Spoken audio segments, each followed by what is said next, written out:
I was going to show you my machine that I was going to use to load stuff into my shipping container. I'm contemplating on using a shipping container, moving our household goods to the Philippines. Yeah, and that's fine and dandy, and I found a lot of companies that will do that, but most of them will come out and they'll they'll bring the shipping container on a trailer. And the trailer is 4 feet above the ground. And it stands for a reason, because most of the shipping docks are 4 feet up, and they just back the semi truck back there, and it mates up and they can drive a forklift in and out. I did that for a while. Well, I did it as part-time. But I don't have that here. And some of the YouTube bloggers that I've seen make a move like me using the shipping container made a ramp out of wood so they could roll their stuff up and get it in the shipping container. The problem is when I get to my destination, which would be off the Batangas shipping docks or whatever, I'm going to need to be able to get my stuff from the 4 feet up and bring it back down. So I'm not about to tear apart my shipping dock or the ramp I made and take it with me. So I posed this question, and I said, hey, to my guys at work, and I was saying, hey, what do I do? What would you guys do? Let's brainstorm. And we came up with an idea of using a lifter. It's called a cherry picker. And they use it in the warehouse a lot. And one of the things, what are you doing? And one of the things is I'd be able to fold this up and put it in the shipping container and use it when I get to the Philippines. So this is what I opted to do. I got this thing off of Craigslist in Sacramento. I bought it in Palo Alto for about 600 bucks. And what it does is you can put a pallet on the fork. Here. And I can load my heavy stuff onto the pallet, and then I can load it to the doorway of the container, and obviously I lift it up to 4 feet and I can offload it from there, and that's pretty easy. So it's a pretty nifty device, and I can fold up the forks and take it to the Philippines with me. I can put it in the loading in the shipping container. So I thought that was a pretty good idea, and lo and behold, that's what I'm going to do. So my 4 foot height dimension was solved, and I had it fixed. So I'll give you a demonstration how this works. I can roll it up so I get 4 feet.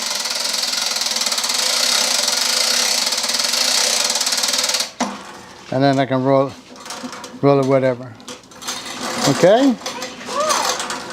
So obviously this thing it's rated at 770 pounds. So the only thing I might have to worry about that is when I start loading my weights. I gotta make sure I can't put over 1,000 pounds on it. So 770 pounds is all I need. My washing machine would be the heaviest, I think. And that would go up, and that's not 770 pounds. So the heaviest things are going to be is these barbell plates. So, you know, as long as I can put 500 pounds and stick it in there. And some of my weight benches, I don't know. But nothing 770 pounds, 70 pounds each. So I think that's the answer. I'm going to do that. Shipping companies, I had to use I'm using a freight forwarder company, and they're going to give me a shipping container. And the best offer I got so far is the driver would come with a shipping container on the trailer, and he would sit and allow us to load it. The first 2 hours, the best deal I've gotten so far is the first 2 hours is free, and then for every hour it's $85. And I know damn well I'm super good and I'm super fast, but I am not going to be able to load all my stuff up in 2 hours. So I'm going to, so you got to budget correctly. And it's like, I think it's almost $2,000, a little over $2,000 for a shipping container, and then whatever the charges are. Now just bear in mind, when you get the shipping container, that's not counting the dock fees and all that other stuff. You're going to have to pay for that too as well. So just looking at all the things on it. But I am going to go with a shipping container. I'm going to go with a 20-footer. I thought, wow, shit, 20-footer. I looked at the 20-footers and they're not that big. And 40-footer would be perfect, but 40-footer, I don't think I have enough stuff for a 40-footer. And a lot of stuff I'm not going to take. I'm taking some of the stuff, but not a lot. So we'll see how that works. Anyway, this was long overdue.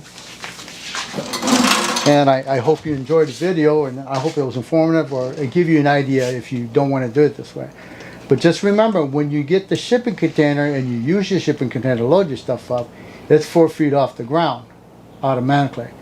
And they don't have a way to take the shipping container off, and at least, I don't know, I've seen some where they actually kind of like slide down up, you know, like a dump truck and slides on, but I haven't been able to find any like that in California. Another thing I want to point out and give you, maybe this is a tip, is one of the vloggers was also saying when you get it into the dock, Customs looks at your inventory sheet and they could do spot checking or spot or what do you call it? Whatever they are, they'll look and they'll say, that does look suspicious. So we want this box. So if you can make a diagram of your box or a schematic or a start where you place all the stuff. So I intend to color code my boxes. So all my red boxes will be blah, bedroom. The blue boxes will be garage, you know, etc., etc. You get the picture. But if you show the inspectors on the list to say, yeah, this box is located on this sector of the shipping container. Otherwise, I've heard horror stories where they actually pull all the stuff out and then they go through whatever box they need to check. And of course, you have to pay demurrage fees, it's docking fees, etc. So the longer it stays, the bottom line is, as long as it stays on the docks, you're paying demurrage fee. So one of those things I want to minimize if possible. Be great if they just see it here and just ship it on its merry way. But that's what I got. But anyway, I got this, and I got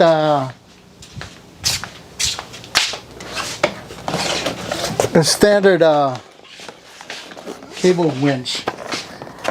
Because I'm gonna put this and hook it up, and I gotta load and pull this up because I won't have this to lift up.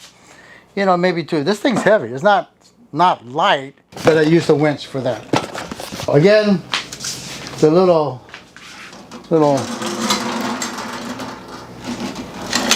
I think it's pretty neat, but it gets the job done. You know, whatever you do. Yeah. I hope it works out. That's all I got for this video. It's a short video, and it was something I've been meaning to put out and just didn't have the time. Time's like, even with this pandemic going on, still a lot of stuff going on. But this is Mike. It's a Sunday, and it's hot here in California. Well, most of you out there, peace, stay safe, and please share, like, and all that other good stuff you're supposed to do. You gonna say bye? Come. And this is baby Ella and Mike. Mahalo.